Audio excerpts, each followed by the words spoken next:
Hey guys, this is ePrep with an unscripted episode about things that I don't like about Bloodborne. Now, before I get started, I'd like to say that I do like Bloodborne. It's probably one of my favorite games of all time.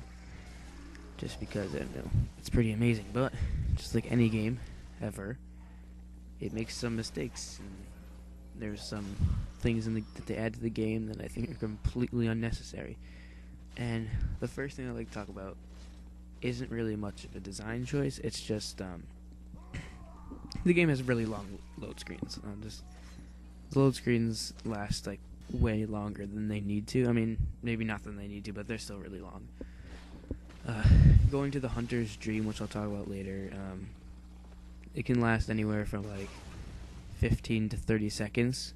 But like when you're loading into an area for the first time, or like sometimes like if you die a lot and you have to keep loading, it'll take like 30 to 45 seconds, which is a really, really long time for a load screen. And I'm going to compare that to Dark Souls, and I'll be comparing this game to Dark Souls 1 a lot. But in Dark Souls 1, I remember the load screens, like, I remember not even thinking about them because I'd die, and then I'd be so, like, either annoyed about dying or thinking about what I could do better that I wouldn't even, like, think about the load screens. But these ones are just so long, and it's just really irritating. And the second thing I'd like to talk about is I think that the Hunter's Dream in general is 100% completely unnecessary. The bonfire in Dark Souls, that was kind of like your hub, except there was multiple of them. And that's where you basically did everything. That's where you leveled up, that's where you did everything. And you didn't have to go through a load screen to get there. And to the Hunter's Dream, you have to go through a load screen to get there. And also, since you could teleport to every area once you find the lamp, and the lamp pretty much only acts as a teleportation spot and spawn point, making them kind of like almost useless. But anyway, you teleport everywhere, so there's no incentive to explore or do anything like that. Like, I haven't even gone back to the first two areas in the entire game yet, just because it's like I could keep exploring and see alternate paths, but it's like I don't want to walk all the way through there again. But like in Dark Souls, you go to the same area so much, you get it memorized and everything. It's like I've only gone through every area maybe like once at most. I guess I farmed what you're watching right now. Farmed that a lot, but besides that, I haven't really explored. Which is one thing I loved about the original Dark Souls, is like how fun it was to explore everything, and like even though there's backtracking, it was like exciting to backtrack, which sounds kind of stupid, but it was. So yeah, here's one of the load screens. I don't know how long that one was, wasn't paying attention, but the Hunter's Dream, just like I said, completely unnecessary. The lamp, it only serves as a spawn point. I wish that it was something more like in Dark Souls 1, where the lamp or the bonfire did everything.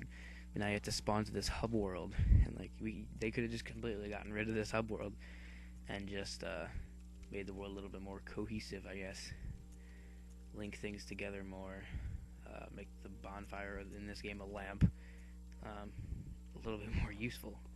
And speaking of the lamp only being a teleportation thing, a couple times in Dark Souls, like when you're farming, you, for example, I forgot what the area is called in Dark Souls. I don't even know why I forgot about it.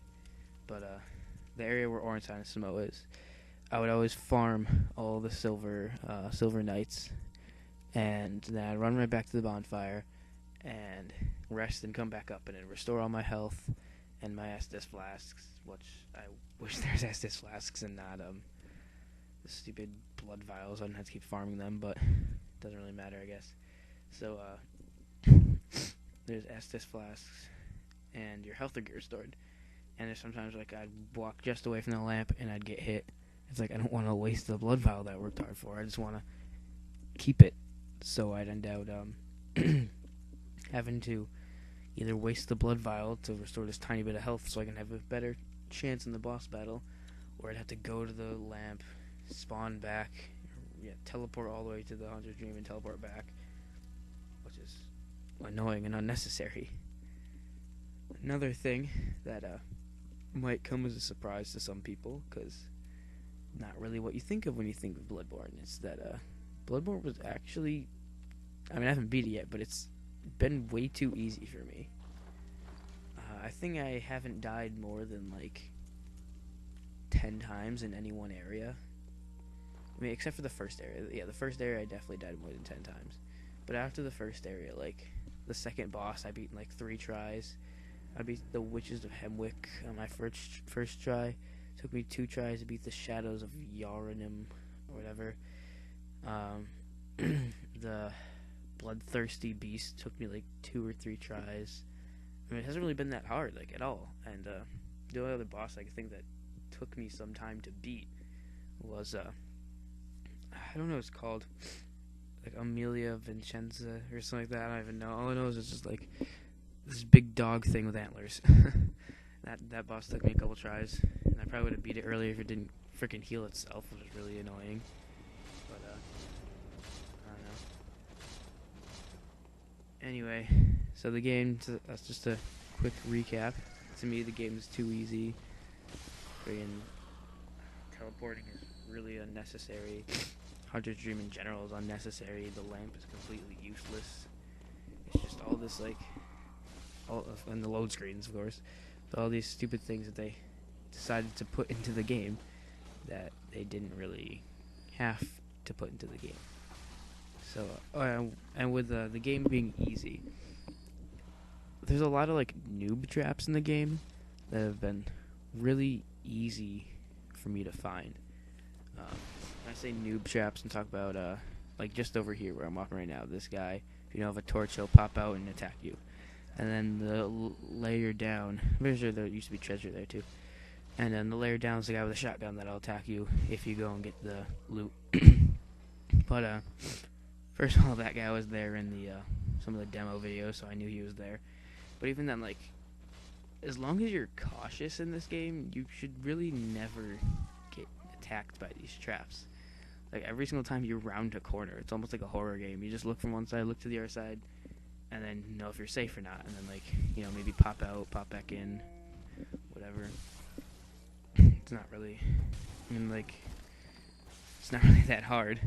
If you watch my Bloodborne has glitch part 4, you'll see that that corner that I walked around with that enemy that got stuck, the glitch you get to see, it's pretty funny. I knew that there's a trap around there because I saw, ooh, there's a corner. There's probably someone there about to kill me. So, yeah. But anyway, I like Bloodborne. It's a really amazing game, so don't hate on me saying that I'm just bad at the game. I mean, I've gotten almost all the way through the game. So, yeah. I'll see you guys later.